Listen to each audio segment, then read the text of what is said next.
But the greatest Viking ship ever found was discovered on home soil in southern Norway, purposefully buried beneath the earth for one last voyage, carrying 2 women on their way to the realm of the dead.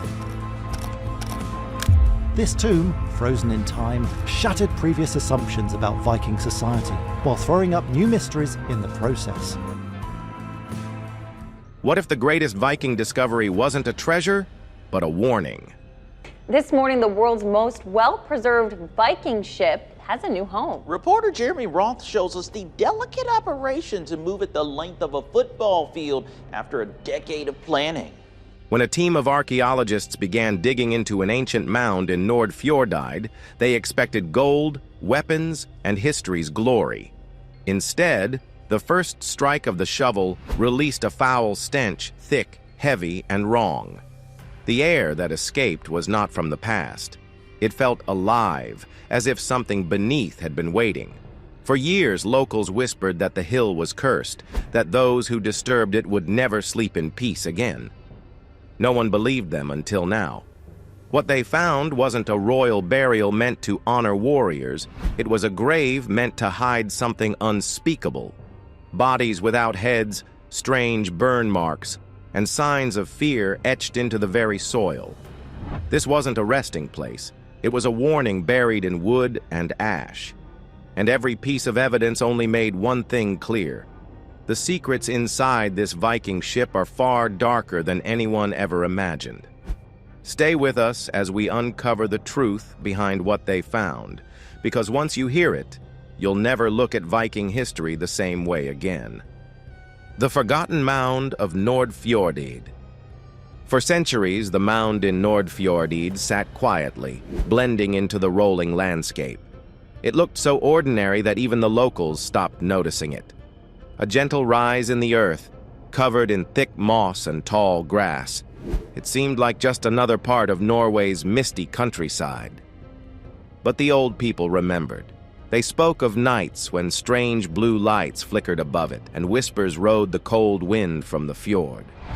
Some said the voices belonged to restless souls calling out from beneath the soil.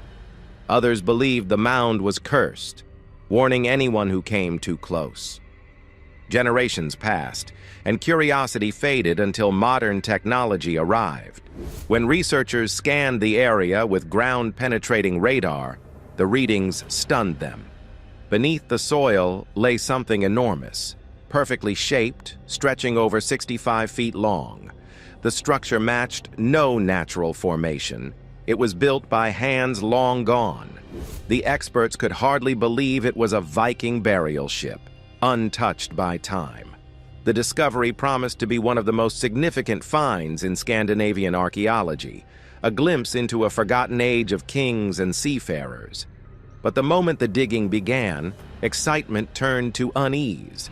The soil was unusually dark, almost black, and dense like wet ash. The deeper they dug, the heavier the air became. Soon, the team uncovered fragments that made no sense: burnt bones, melted iron, and carved wooden planks marked with deep scratches that looked more like warnings than decorations. Something about the place felt wrong, weighed down by silence. One archaeologist later admitted in a quiet voice, "It was as if the ground itself didn't want to let go of what it was hiding." The forgotten mound was no longer forgotten, and it would have been better if it had stayed that way. The air that shouldn't exist. The first crack of the burial chamber was supposed to be a moment of triumph, but instead it sent a shiver through everyone present. As the wooden planks gave way, a sudden burst of air rushed out, thick, heavy, and foul beyond description. It wasn't just an odor, it was a wave of decay that felt alive. The archaeologists staggered back, covering their faces, but the smell clung to everything, soaking into their clothes and hair. One of them later said it was like the earth itself was breathing out something that had been waiting too long to be free. They expected the usual explanation: trapped gases, methane, or decomposed material. But when scientists tested the air, it didn't match anything natural. There were traces of sulfur, burned resin, and something metallic, something unfamiliar. Even more unsettling, the samples showed signs of having been sealed under extreme heat, as if the air had once been part of a great fire that refused to die out completely. Stranger still, the foul smell didn't fade. Even after they left the site, several workers complained that the scent followed them, a faint, burnt odor that lingered on their skin for days. One worker swore he heard a whispering hiss from the open chamber, like someone exhaling slowly in the darkness below. Upon completion of the carbon testing, scorch marks were revealed deep within the burial structure. The evidence pointed to a fire that had started within, not from above. Vikings were known for burning their ships as a final send-off. Flames over water, a glorious passage to Valhalla. But this was different. This fire had been buried. It wasn't meant to honor the dead, it was meant to lock something away, something that should never have breathed again. The headless warriors. When the bones were finally uncovered, the entire excavation team froze in disbelief. For a moment, no one spoke. The sunlight hit the trench just right, glinting off ancient metal and burned stone. But what caught every eye wasn't the armor or the artifacts, it was the missing heads. Dozens of skeletons, men and women tangled together in a chaotic embrace of death, all without skulls. Some were lying face down, others clutched together as if trying to protect someone, or perhaps hide from something that came for them centuries ago. At first, the team thought grave robbers had been here. After all, in ancient times, skulls were often stolen for trophies, rituals, or dark magic. But as they brushed the dirt away, it became clear this wasn't looting. The rest of the bodies were untouched. Armor fragments remained perfectly positioned, personal trinkets still rested near bony fingers, and ancient weapons lay silently beside their owners. Whoever buried these people had done so deliberately and with purpose. Then came the strangest detail, faint scorch marks along the ribs, arms, and legs. Fire had licked these bones, but not destroyed them. It was controlled, almost ceremonial. Some experts believed the flames were meant to destroy identity, to erase the memory of who these people were. Others thought it might have been part of a curse, a way to ensure their souls could never rise again. This wasn't a hero's burial. It was a warning.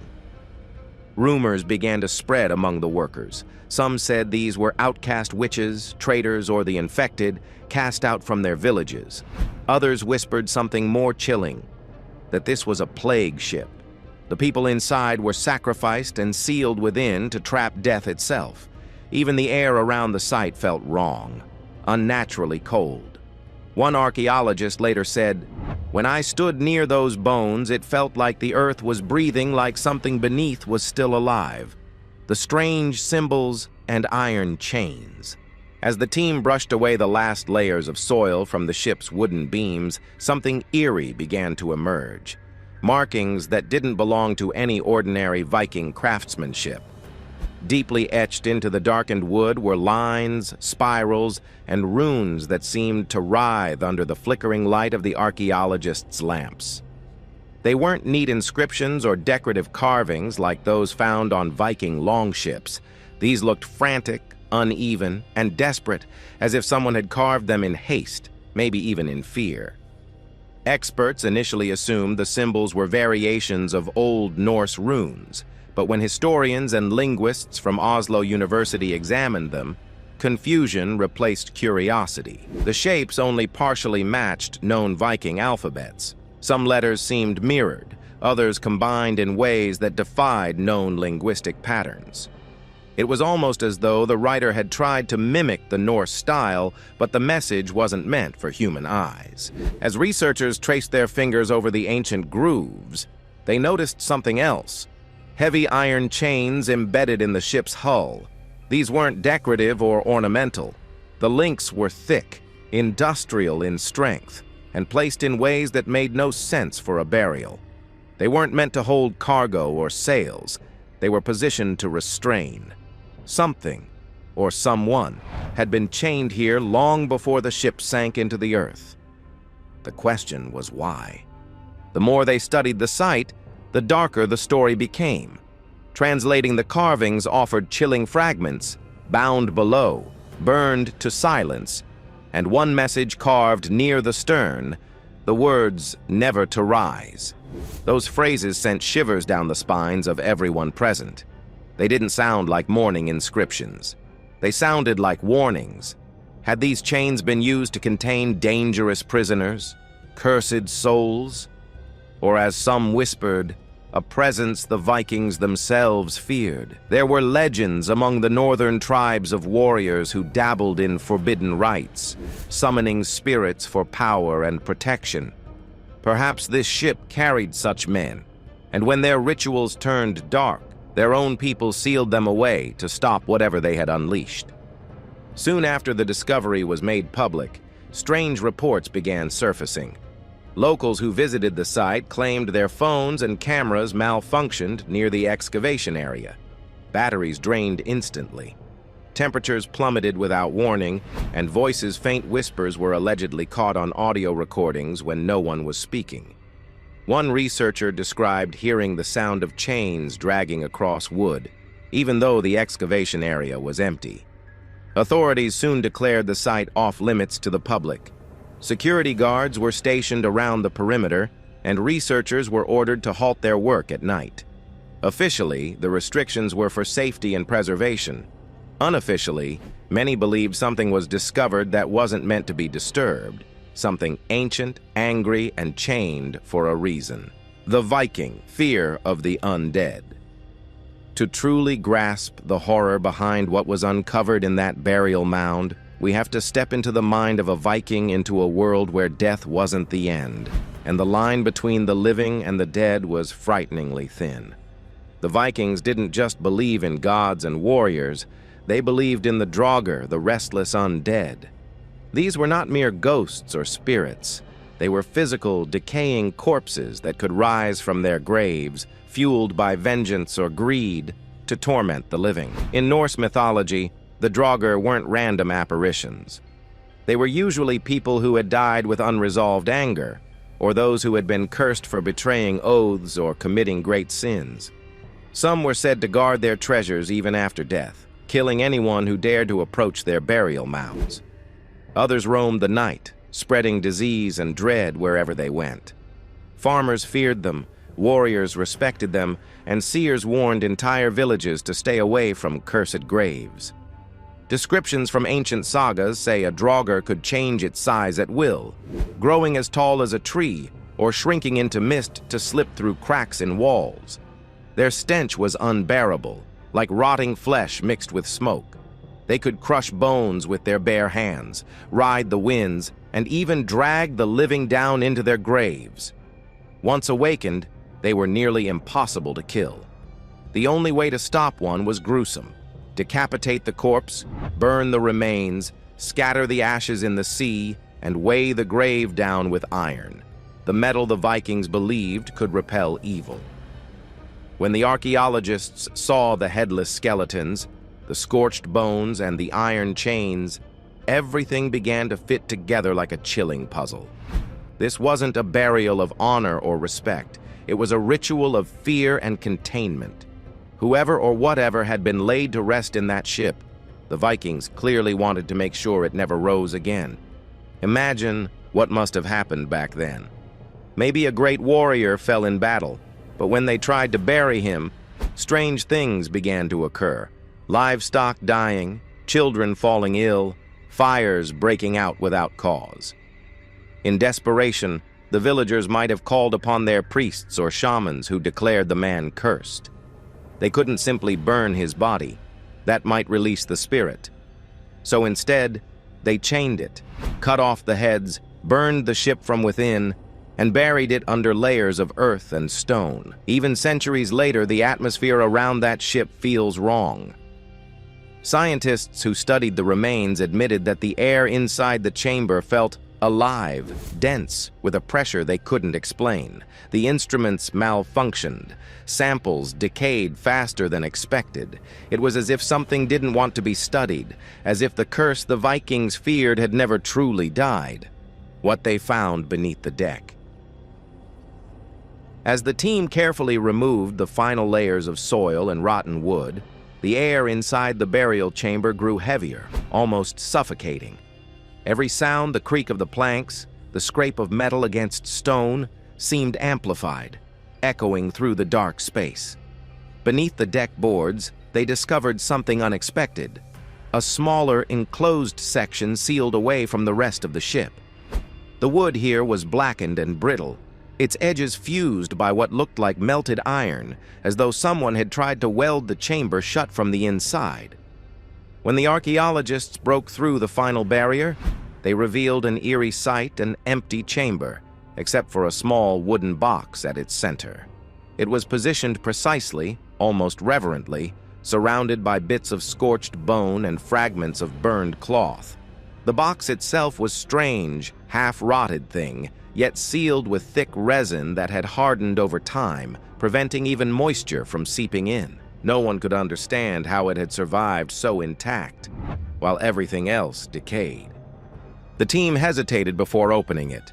Even the most experienced archaeologists admitted feeling uneasy. One described it as the kind of silence that presses against your ears, a silence that didn't feel natural. When they finally pried the lid open, a faint hiss escaped as if the box itself exhaled. Inside lay tiny bones arranged carefully and wrapped in animal hide. Mixed among them were small stones, each carved into the shape of an eye. The carvings were crude but disturbingly lifelike, with deep hollows where pupils should have. No one knew what to make of it. The find didn't match any known Viking ritual. Some experts suggested it could be a charm or offering, perhaps meant to protect the dead. But others saw something far more sinister. The stones, shaped like eyes, could have represented a spirit's gaze, a symbolic way to keep watch over something bound inside the grave. One anthropologist whispered that it might have been a spirit trap, an ancient method to imprison a restless soul within a physical object. The animal skin, burned at the edges, might have sealed the curse, preventing it from escaping. After the discovery, things began to change around the site. Several team members started reporting sleepless nights and vivid nightmares of cold hands reaching from beneath the soil, of whispers calling their names. One worker claimed he woke to find dark smudges on his arms, like fingerprints, even though he slept alone. Another quit entirely, refusing to step foot near the mound again. He said he saw someone standing near the excavation at night, tall, cloaked, motionless, watching. When the team checked the security footage, nothing appeared on the tapes. Within weeks, the project was quietly shut down.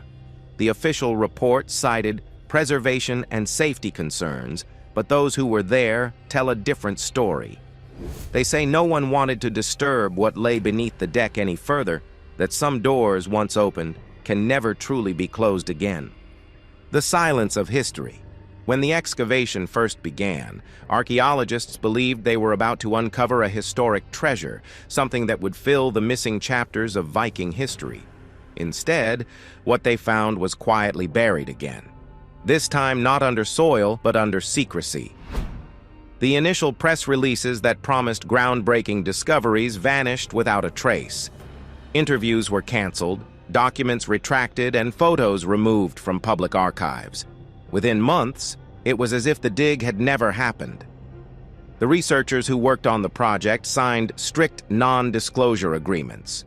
Some refused to speak even off the record. Those who did hinted that what they uncovered didn't fit within accepted archaeology, that it belonged to a part of history better left alone. One former assistant from the Oslo Historical Institute reportedly said, "It wasn't just a burial site, it was a warning." Government agencies became involved soon after. Artifacts were moved under preservation orders to undisclosed facilities. The wooden box with the carved stones was never displayed. Even requests for academic study were denied, with officials claiming the materials were too fragile for handling. But the sudden silence surrounding such a significant find raised more questions than answers. Some believe the site revealed evidence that challenges everything we thought we knew about the Vikings. For centuries, they've been remembered as explorers, traders, and warriors, fierce but human. But this discovery hints at something deeper. Perhaps they weren't just fighting men or beasts, but something beyond their understanding, something that made them abandon their usual funeral traditions and instead bury their dead like prisoners. The iron chains, the burned hull, the missing heads, all spoke of fear, not honor. Historians have long debated whether Viking myths of the Draugr, the undead, were superstition or a reflection of real experiences. Maybe these legends weren't just stories told by firelight. Maybe they were memories distorted, exaggerated, but rooted in truth. What if the burial ship wasn't a tomb for heroes, but a vault built to contain something they believed should never see the light again? Today, the mound stands silent, fenced off by authorities who call it a protected archaeological zone. Locals still pass by, whispering about the night guards who refuse to stay after midnight, or the faint light that sometimes flickers from the hill after storms. Those who live nearby say the ground hums faintly during winter nights, like a low vibration beneath the snow. Officially, it's just the sound of shifting earth and old wood settling. But to others, it's something else, a heartbeat buried deep beneath centuries of silence. The Viking ship of Nord Fjordide remains hidden, its story sealed away, its artifacts unseen. Whatever truth lies within it, whether history, myth, or something far darker, continues to wait under the cold Norwegian soil, not gone, not forgotten, just waiting for the day someone dares to wake it again. So what really lies within the Viking burial ship of Nord Fjordide? Was it the final resting place of a cursed clan, a mass grave for the condemned, or a prison built for something that should never have existed at all? We may never know the full truth. The official story speaks of archaeological preservation, but the locals still whisper of cold winds and flickering lights that appear near the site at night. Some say the ground still moves, ever so slightly, as if the past refuses to stay buried. What's certain is this: history isn't always about glory. Sometimes it's about fear and the desperate attempts to keep it hidden. If you were in that team, standing over the mound with your shovel ready, would you have dared to open it, or would you have left it sealed forever? Thank you for watching. If this story sent chills down your spine, make sure to like, subscribe, and share this video with your friends. Drop your thoughts in the comments below. Do you believe this ship was cursed or simply misunderstood by time? Stay with us, because more forgotten stories from the past are waiting to be uncovered.